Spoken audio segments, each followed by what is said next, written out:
వరంగల్ జిల్లా ప్రజల చిరకాల కోరిక నెరవేరబోతుంది. కేంద్రం గ్రీన్ సిగ్నల్ ఇవ్వడంతో హైదరాబాద్ తర్వాత పెద్ద నగరమైన వరంగల్లో ఎయిర్పోర్ట్ రానుంది.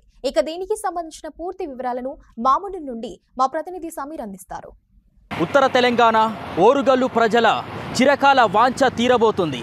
ఇక మామునూరులో విమానాశ్రయ ఏర్పాటుకు మామునూరులో విమానాశ్రయానికి సంబంధించినటువంటి పునర్నిర్మాణం చేపట్టడానికి కేంద్ర ప్రభుత్వం గ్రీన్ సిగ్నల్ ఇవ్వడంతో ఇక్కడ ప్రజలు సంతోషం వ్యక్తం చేస్తున్నారు. ఇక్కడ మామునూరులో విమానాశ్రయం ఏర్పాటుతో మొత్తానికి వరంగల్ రూపురేఖలే మారబోతున్నాయి.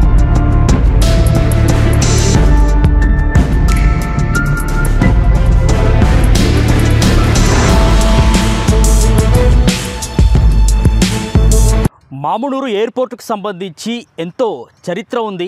1930లో హైదరాబాద్కు చెందినటువంటి చివరి నిజాం రాజు అయినటువంటి మీర్ ఉస్మాన్ అలీ ఖాన్ తన వ్యాపార లావాదేవీల కోసం అవసర నిమిత్తం ఈ యొక్క అంటే స్వాతంత్రానికంటే ముందే దీన్ని నిర్మాణం చేపట్టడం జరిగింది. ఇక ఏదైతే ఆజంజాహీ మిల్లుకు సంబంధించినటువంటి వ్యవహారాలు కావచ్చు, లేకపోతే కాగజ్ నగర్కు సంబంధించినటువంటి పేపర్ ఫ్యాక్టరీకి సంబంధించినటువంటి వ్యవహారాల కోసం అంటే వాటి అవసరాల నిమిత్తం ఈ యొక్క ఎయిర్పోర్ట్ను అయితే అప్పుడు ఆజంజాహీ అంటే ఏదైతే నిజాం కాలంలో అప్పుడు ఉన్నటువంటి మీర్ ఉస్మాన్ అలీ ఖాన్ అయితే నిర్మాణం చేపట్టడం జరిగింది. సో అప్పుడే అంటే 1930లో చైనా భారత్ యుద్ధ సమయంలో ఇది ఒక ప్రధానమైనటువంటి కేంద్రంగా కూడా మరి విరాజిల్లిందని చెప్పుకోవచ్చు. మొత్తానికి అంటే అతిపెద్ద రన్వేగా కూడా మరి మామునూరు ఎయిర్పోర్టుకు పేరుంది. దాదాపు 2 కిలోమీటర్ల మేర రన్వే కూడా దీనికి ఉంది. అదేవిధంగా కారిడార్లు ఎక్కువగా ఉన్నటువంటి కారిడార్లు కూడా ఇక్కడ మామునూరు ఎయిర్పోర్టుకు సొంతమని చెప్పుకోవచ్చు. ఈ విధంగా ఎంతో చరిత్ర యొక్క మామునూరుకు సంబంధించినటువంటి ఎయిర్పోర్టుకు ఉంది. మళ్ళీ దీనికి సంబంధించి పునర్నిర్మాణం చేపట్టడంతో మరి అడుగులు ముందుకు పడడంతో ఇక్కడ ప్రజానీకమంతా సంతోషం వ్యక్తం చేస్తున్నటువంటి పరిస్థితి అయితే కనిపిస్తుంది.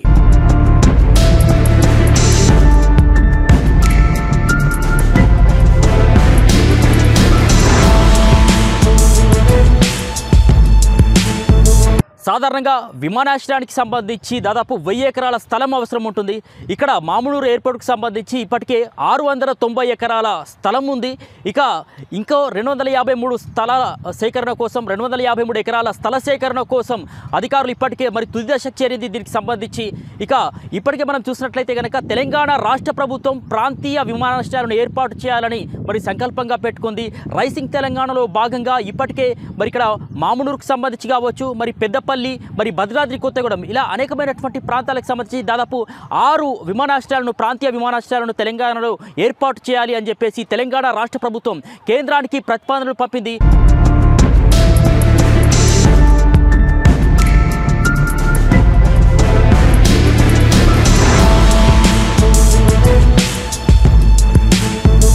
సో మామునూరు ఎయిర్పోర్టుకు సంబంధించి ఒకవైపు ప్రజలు హర్షం వ్యక్తం చేస్తున్నటువంటి వేళ మరోవైపు ఇది పొలిటికల్ టర్న్ కూడా తీసుకుంటుంది. ఎందుకంటే దీనికి సంబంధించి గ్రీన్ సిగ్నల్ రావడం వెనుక మరి మా క్రెడిటే ఉందంటూ వాళ్ళ ఖాతాలో దీని యొక్క క్రెడిట్ వేసుకోవడానికి బీజేపీ మరోవైపు కాంగ్రెస్ ప్రభుత్వం చూస్తోంది. ఇప్పటికే చూసినట్లయితే కనుక కాంగ్రెస్ ప్రభుత్వం ఇక్కడ ఏదైతే ప్రాంతీయ విమానాశ్రయాలను ఏర్పాటు చేయాలని కేంద్రానికి ప్రతిపాదనలు అయితే పంపింది. ఈ నేపథ్యంలో మామునూరు ఎయిర్పోర్టుకు సంబంధించి అయితే కేంద్రం గ్రీన్ సిగ్నల్ ఇచ్చినటువంటి వేళ సో మొత్తానికైతే భారతీయ జనతా పార్టీ కూడా తెలంగాణకు సంబంధించి యొక్క విమానాశ్రయాన్ని ఏర్పాటు చేయడంలో కీలకమైనటువంటి పాత్ర పోషించింది. కాబట్టి ఈ క్రెడిట్ అంతా కూడా బీజేపీకే దక్కుతుంది అని చెప్పేసి మరోవైపు భారతీయ జనతా పార్టీ నాయకులు కూడా అంటే దాదాపు 30 ఏళ్లకు పైగా మరి పెండింగ్లో ఉన్నటువంటి అందరి కళ ఇదంతా కూడా మరి దీన్ని భారతీయ జనతా పార్టీ నెరవేర్చిందని చెప్పేసి భారతీయ జనతా పార్టీ నాయకులు కూడా చెప్పుకుంటున్నటువంటి పరిస్థితి.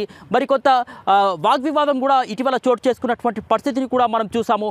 దీనికి సంబంధించినటువంటి క్రెడిట్ మాదంటూ ఒకవైపు కాంగ్రెస్ చెప్తుంది, మరోవైపు భారతీయ జనతా పార్టీ అయితే చెప్తున్నటువంటి వేళ మొత్తానికైతే ఈ యొక్క క్రెడిట్ని మరి ఎవరు చేశారనేది మరి ప్రధానాంశం కాకుండా ఇది ఒక విమానాశ్రయానికి సంబంధించినటువంటి అంటే ఏర్పాట్లో అయితే చురుగ్గా సాగేందుకు మరి కృషి చేయాల్సినటువంటి అవసరం రాష్ట్ర ప్రభుత్వం పైన అదేవిధంగా కేంద్ర ప్రభుత్వం పైన కూడా ఉంది.